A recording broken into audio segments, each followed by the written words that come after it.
Oh, don't put another one on. I'm having a barren moment. I want to savour it.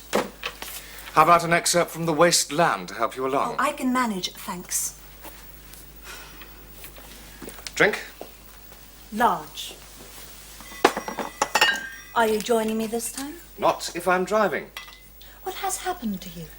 Jenny, love, this is London, not our island in the sun. Barristers cannot afford to tangle with the law over little things like breathalyzers and blood tests. It just wouldn't do. Oh, for God's sake. Do you know, I don't know how you can stand it. It has its compensations. You mean it's a living? Yes. I also like the job, occasionally. Well, I'm sure you find it very rewarding.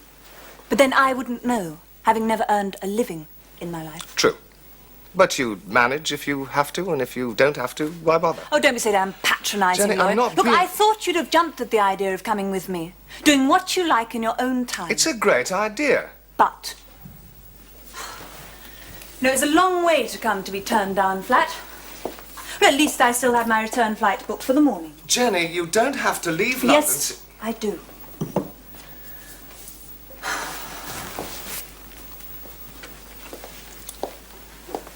Jenny. It was good, wasn't it, last summer?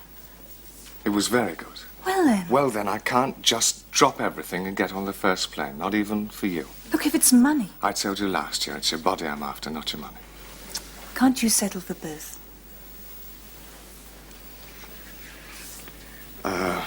Yes, I could, very easily. But how long could I go on just living off you? Don't be silly. It's not that simple. I've told you. It's a great idea, but I can't just change my whole life because you turn up out of the blue and say, let's go. I mean, I've got a lot on my mind. Give me time to think, and it has to be my decision. Don't push me. Now, come on. What about some dinner? Oh, I'm not hungry. Oh, don't give me No, all right. But then you can drive me to a hotel. Jennifer. Look, it would only make it more difficult to leave in the morning. And what's the point?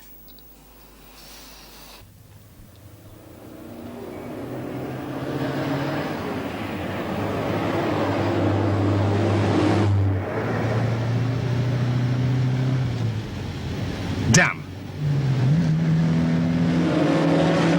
I thought you were careful of the law. Not to the point of idiocy.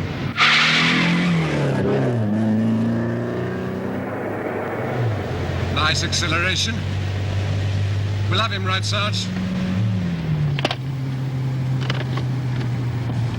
Lived your life like a candle in the wind. You want one? No, thanks. I've given it up.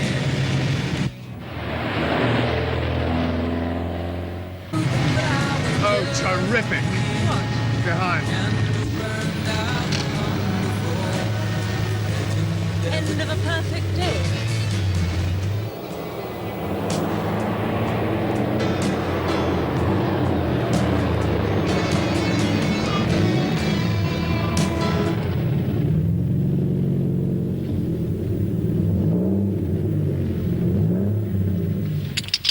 Right. Leave it, Joe. I'll see to him. What is this? Just as I say, leave it.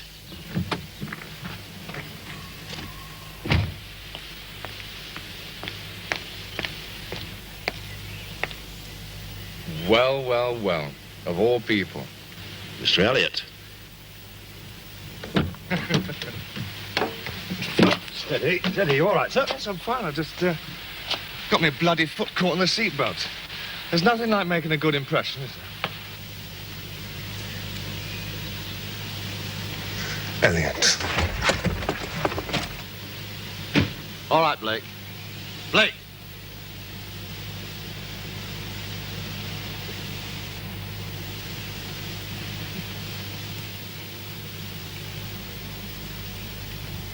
Well, bye-bye, Miss Eliot. Yes, thanks a lot, Tom.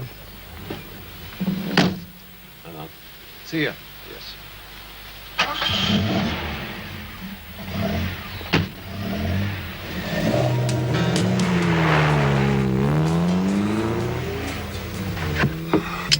I remember the case vaguely. You made the papers. Letters to the editor, questions about police methods. Yes, that's the man. Ex-detective Constable Joe Blake, sitting there large as life behind the wheel of a patrol car. It was a jewel robbery, wasn't it? Yeah. Diamonds. My man was supposed to have blown a safe in Hatton Garden.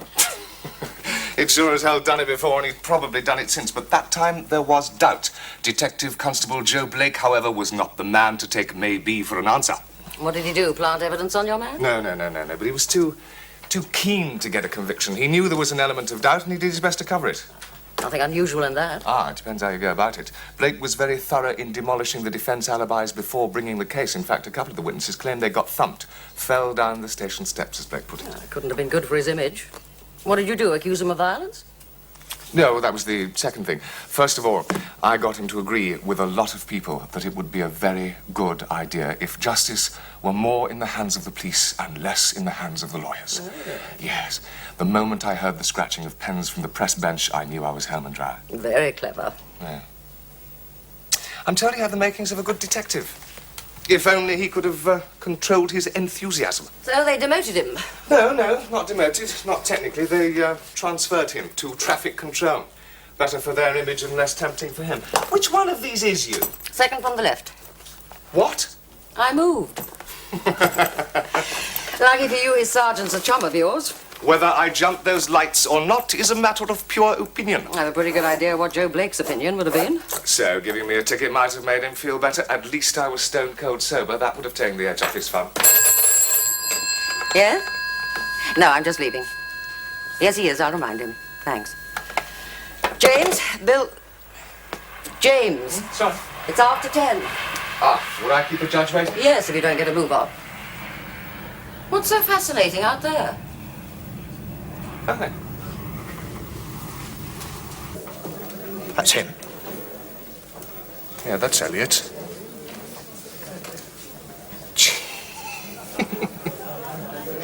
Do you see what I see? Joe, hold it now. It's all right, Sam, it's all right. I'm just going to wander in, dead casual like, see which one of them blushes first. Don't worry. It's always locked during opening time, mate. You'll have to go round.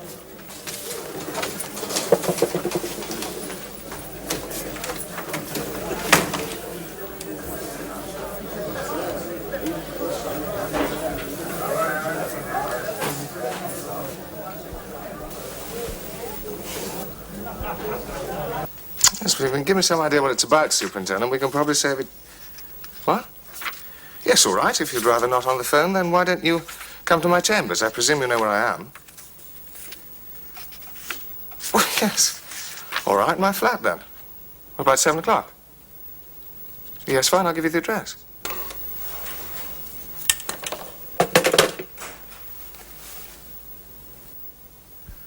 If you wouldn't mind, sir, answering the question. Well, of course I mind, Superintendent. I'm not accustomed to answering questions unless I'm given a very good reason for doing so. But you don't deny that you gave Sergeant Thompson £50? No, I don't deny it, though how you happen to know about it is still. That's neither here nor there. It was a private matter, but certainly not a matter for secrecy. I think I know what's behind your question and who. Well, in that case, sir... Yes, all right, why not? As you also probably know by now, Sergeant Thompson has a brother. He's a builder's merchant in West London. I have a country cottage which I'm renovating. My builders had failed to get hold of certain fittings that were needed. Sergeant Thompson volunteered to put his brother onto it for me. So you've known Sergeant Thompson for some time, sir? A matter of months, that's all. As you well know, the Rose and Crown is patronized by men from your station. I occasionally drop in there on the way home. It's really as simple as that. No, sir. I'm afraid it's not quite as simple as that. I must ask you to accompany me to the station, where you'll be formally charged with corruption. Do you wish to say anything, sir? You're not obliged to say anything unless you wish to do so, but anything you do say will be taken down in writing and may be given in evidence. If you're ready, sir, I have a car outside.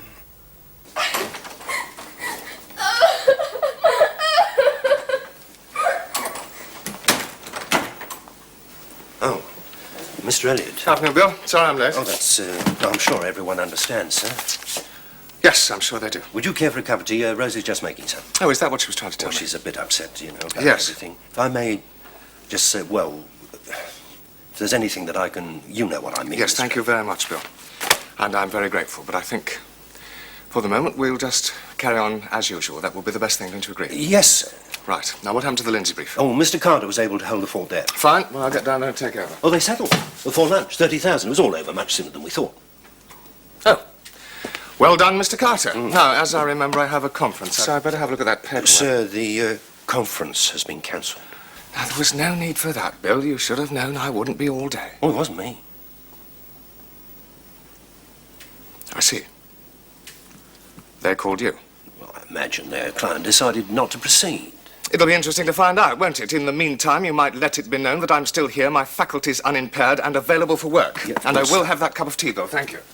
Yes, sir.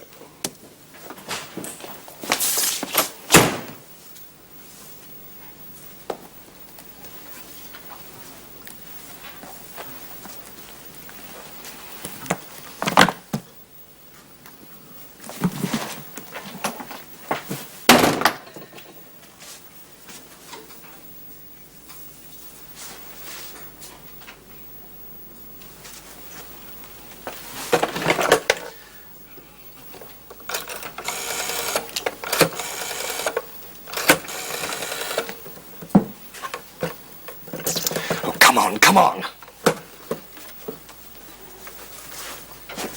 Hello, overseas telegrams, yes. I would like to send a cable, please. What?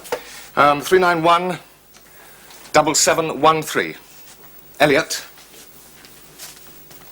The name is Dean, Jenny Dean, Jenny with a Y, Dean with an E. Yes?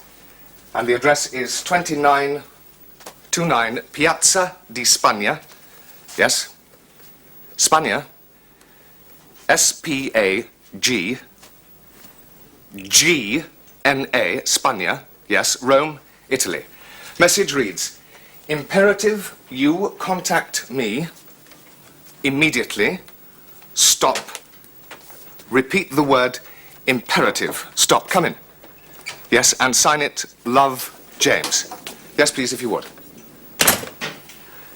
That's it, thank you very much, that's right, thank you. Thank you, Rosie. Sir? Rosie? Sir? Nothing. Just, thank you for the tea.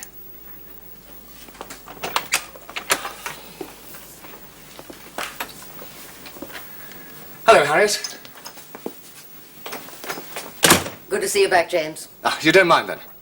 Mind? Why should I? These are your chambers. You've every right to practice your profession. Just like any other barrister on remand on a criminal charge. Sorry, I wasn't in court. Well, that's all right. I knew you'd be busy. You should have phoned me last night.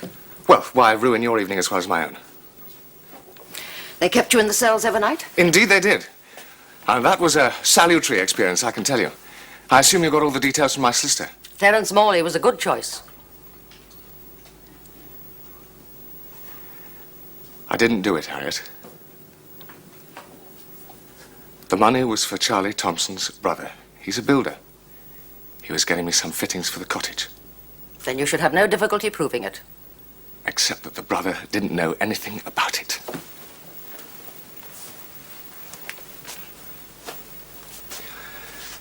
Charlie was going to see him at the weekend. I said, here's 50 quid. See what you can pick up. Give me the change. Oh, come on. If you can't trust a copper, who can you trust? But that is what I said, Harriet, and that is what Charlie Thompson heard me say.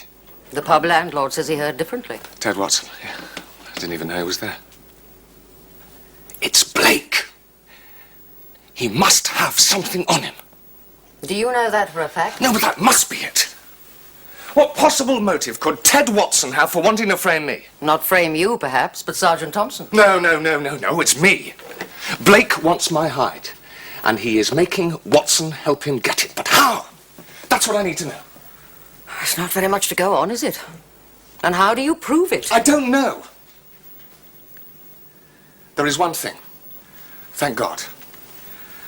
There was a girl with me in the car. Oh? Yes. And she can give evidence that I was stone cold sober. And if I was stone cold sober, why would I need to bribe a copper in the first place? Have the police spoken to her? No, nobody has. I've just sent her a cable. If my luck holds out, she will still be in Rome. If it doesn't, she could be anywhere in the world by now.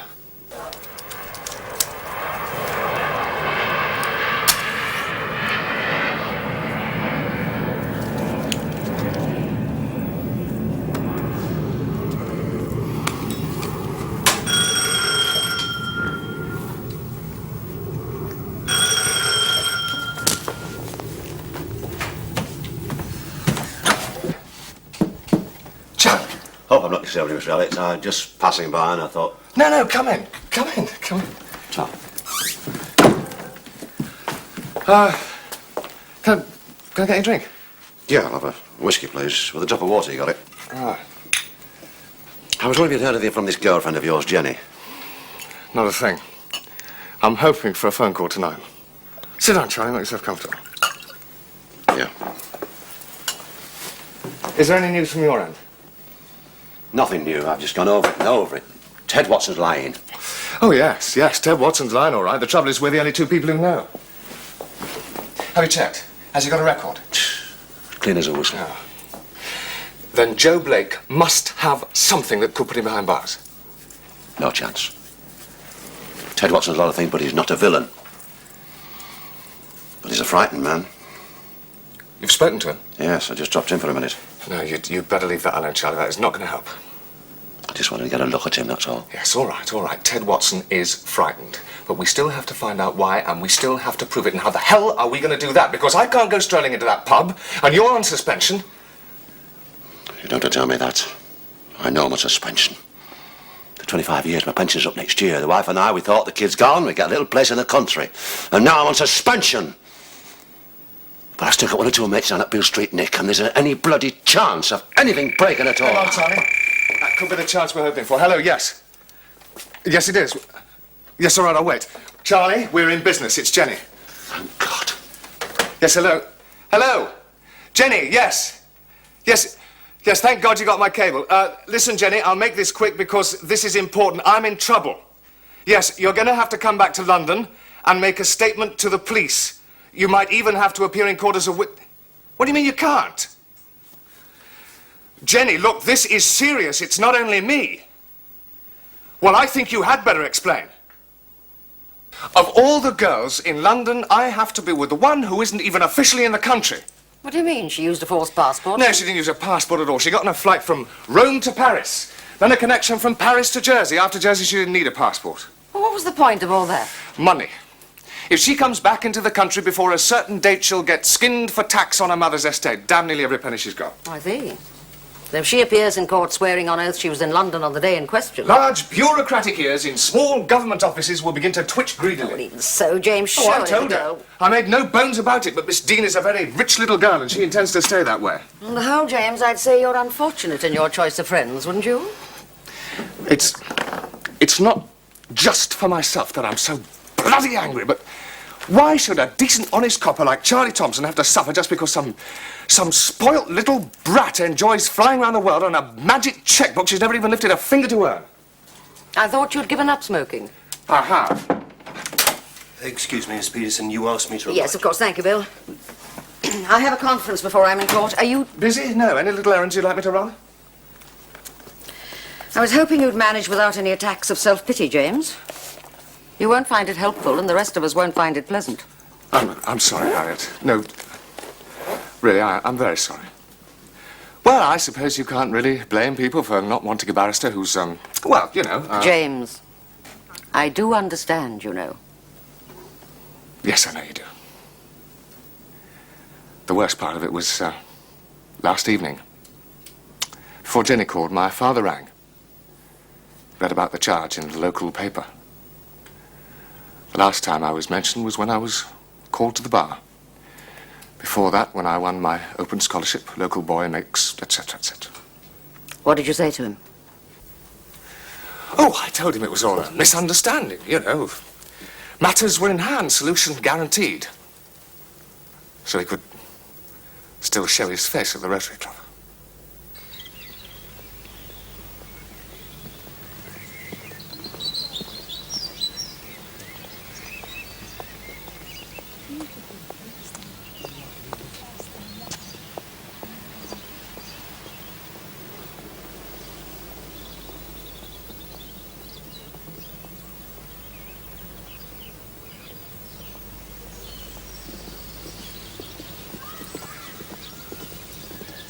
Hello, Blake. Mr. Blake. If you don't mind, Mr. Eliot. Constable Blake, if we're going to be particular. Yeah. Yes, let's be particular. Been waiting long, Mr. Eliot? Waiting? Now, why should I be waiting? I was just out for a constitutional. You going my way? Yeah. Same way as I go every day when I come off from work. Oh, well. What a coincidence. But what do you want? I told you I was just out for a stroll. Yeah. My father knew Lloyd George. Perhaps that accounts for your remarkable powers of persuasion. What's that supposed to But mean? then again, I've some knowledge of the art of persuasion myself. Oh, I see. You're going to persuade me, then, are you? No, not this time. This time it'll be left to others, but I've every confidence. Of what? Convincing a jury that you didn't slip Charlie Thompson 50 quid, eh? Is that your idea? Not as a bribe. Not a chance, Eliot. You're finished. Every chance, especially when your star witness admits that he's lying. Oh, but he's not going to, is he? Because he isn't lying, is he? You'd really like to believe that, wouldn't you, Blake? I'll give you the benefit of the doubt. You'd rather the evidence prove what you wanted it to prove, because there's still more of the copper in you than the crook. You prefer everything clean and above board, but if it doesn't work out that way, well, you're not going to let a minor technicality like evidence stop you, are you, Blake? No way. My God. You've got a bloody nerve, Eliot, talking to me like that. You lawyer. Making a fat living out of twisting what people say till they don't know whether they're coming or going. I don't sit in judgment, Blake. Part of my job is making sure that people like you don't either. Yeah. And seeing that villains who belong behind bars go free. And honest coppers have broken their bloody backs trying to put them there. End up in the same place.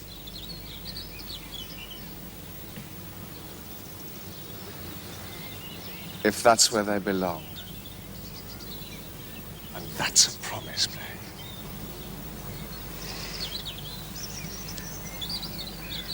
I'll see you rot, Eliot. That's a promise, too.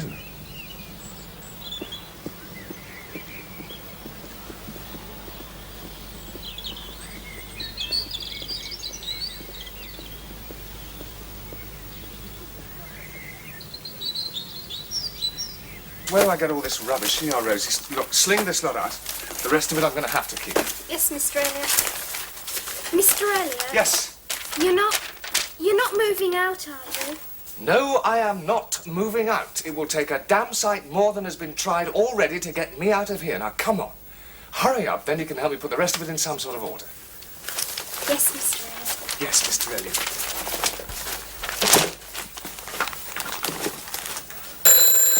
Oh. Yes, Bill. Yes, put him through. Hello, Charlie. Any developments? What?